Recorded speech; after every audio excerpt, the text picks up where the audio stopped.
It's all about giving at Chesterfield Mall. At Chesterfield Mall, we have everything you need to wrap it up early. So shop now, before this year's presents are past.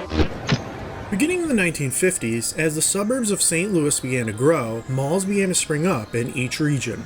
The affluent suburb of Chesterfield would get its own mall in 1976 with the opening of the Chesterfield Mall, which would eventually become the largest shopping center in the St. Louis area.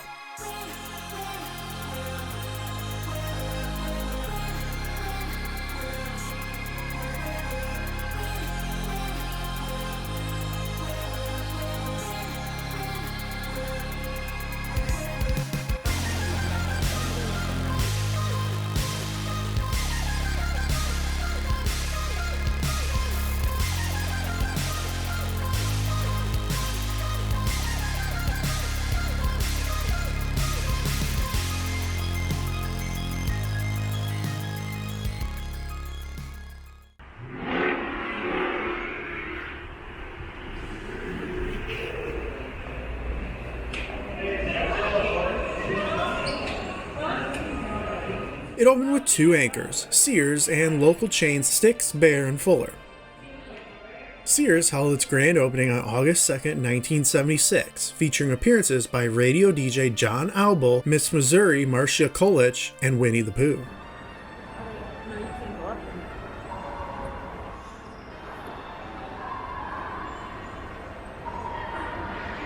The rest of the mall opened on September 1st, with grand ceremonies hosted by comedian and TV show host Sam Levinson.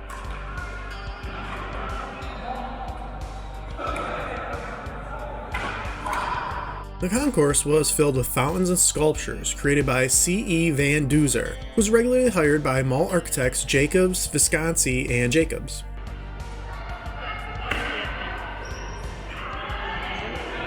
His centerpiece at Chesterfield Mall was called one of his most beautiful sculptures, a free-form metallic piece that was incorporated into the main fountain.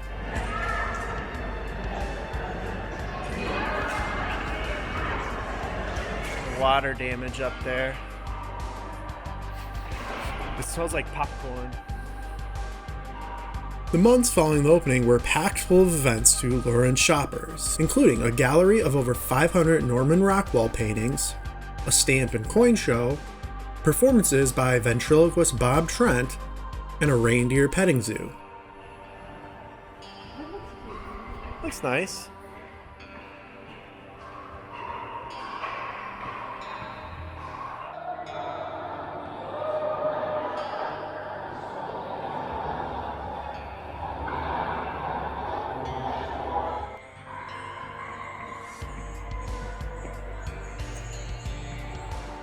In 1978, the freestanding Chesterfield Mall 4 Cinema would open on mall grounds.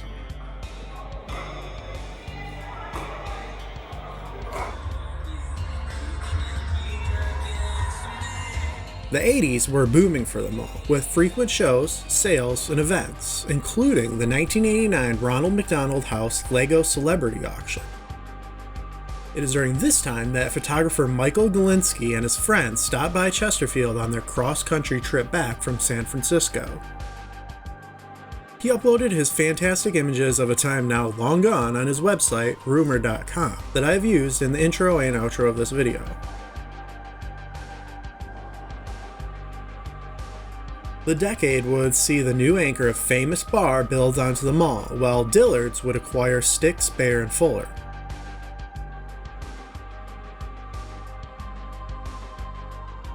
In 1988, the mall was the site of Chesterfield's inauguration to becoming a city, which featured a fighter jet air show, a music performance, 1,000 flags, and 2,500 balloons.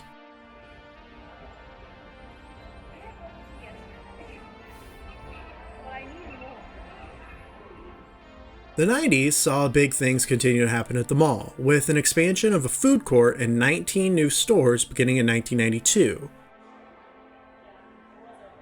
That would hit a 3-year hiatus before completing in 1995, along with Dillard's expanding their store, Famous Bar building a new anchor store and selling their original building to J.C. Penney's.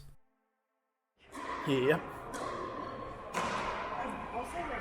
That's a cool shot. Yeah.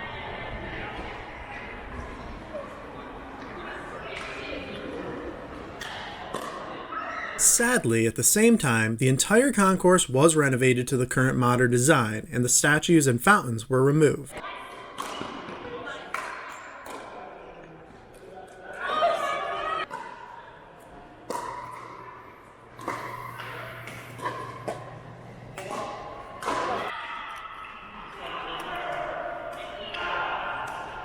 As the mall's 25-year anniversary approached, a celebration with gifts, events, and a new facelift to the mall was scheduled, but with the September 11th attacks, the festivities were delayed for a month. Exactly a decade after opening, Penny's would close, and their anchor was demolished and replaced with smaller shops like the American Girl Store and Cheesecake Factory. The food court would be moved from the second story to ground level, while a new third level was built to hold the AMC Megaplex.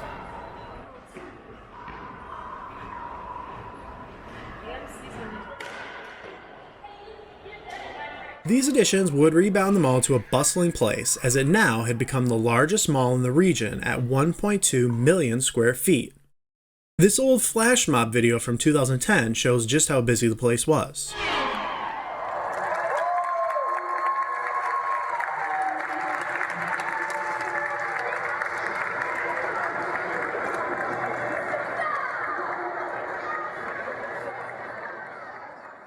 In 2014, in response to police officer Darren Wilson not being indicted for shooting 18-year-old African-American Michael Brown, protesters staged a die-in on Black Friday where they laid on the ground for 4.5 minutes to symbolize the 4.5 hours the boy's body laid on the road while police officers investigated.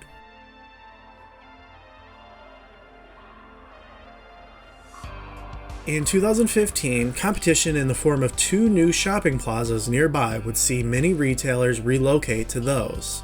A year later, a water main would burst inside Dillard's, flooding the lower level. They announced they would reopen in a year's time, but after the deadline came and went, they finally announced they would not reopen in 2018. That same year, Sears announced its closure. 2 years later, the mall was purchased by the Steinberg Group after the previous owners defaulted on a $140 million loan in 2016. The new owners announced that they were investing $1 billion to convert the mall into a mixed-use living and retail space, and at this time the carousel was replaced with tennis courts as they began their plans.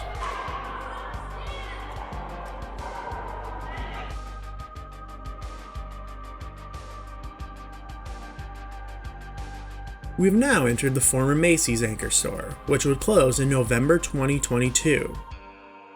This was the anchor building constructed as the new famous bar store in 1995. With that closure, TSG now announced that they plan to demolish the entire mall property, as opposed to having to build around the Macy's in previous plans. Back in 2018, 4 thieves broke into the Macy's around 4:30 a.m. and escaped with armloads of clothing. In 2021, thieves hit other stores as well. Good morning. This happened on September 26, just last month. Police say they were able to get in through an unlocked loading dock door here at the mall. This allowed them to access multiple stores. You can see clear pictures of the suspects on the mall's surveillance camera. They walk through the halls, pointing to doors that lead to shops. One man is seen looking directly at the camera. Chesterfield police say they entered several stores and left with merchandise, a major concern for the handful of stores left in a nearly empty mall. One store owner said that despite the lack of crowds, his shop was targeted as well. In the first part of 2023, the anchor was used as a storefront for the liquidation of the mall fixtures. The movie theater would close and the tennis courts were removed. TSG announced demolition of the Chesterfield Mall would commence later in the year, and in 2024, work would begin on downtown Chesterfield, a $3 billion redevelopment. But this announcement brought out an old player. Tonight, the city of Chesterfield is responding to Dillard's accusations of being sneaky and tricky. The retailer owns its Chesterfield Mall store, but it is vacant. News 4's Alex Gall hears from the Chesterfield leaders balking at Dillard's complaints of collusion. Arkansas-based fashion retailer Dillard's is suing the city, accusing them of collusion with developers to illegally take over its property. They ask a St. Louis County Circuit judge to stop the city from using eminent domain to purchase its Chesterfield store, but city administrator Mike Geisel says they have no such plans. Dillard's owns the land on which this store sits, but disputes the mall is blighted. The city says it has wanted Dillard's to reopen for years, something Dillard's say they still insist on doing, but again, the store has been shut since 2016. While Chesterfield Mall was not able to see its 50-year anniversary, a new legacy will come forward with the downtown Chesterfield development, reminiscent of the downtown stores that malls replaced. As they say, what goes around comes around.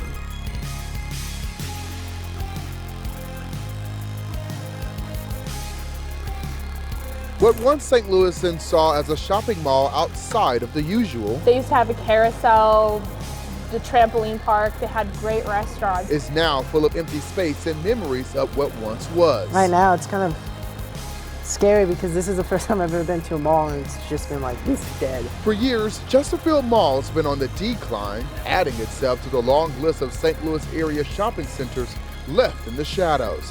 One store after another closing its gates and emptying its shelves. Malls are dying, and I feel like that's bad because we used to come here as a family to hang out, and now we can't. As the last mall visitors stroll around, it's only a matter of time before the mall as they know it will be no more.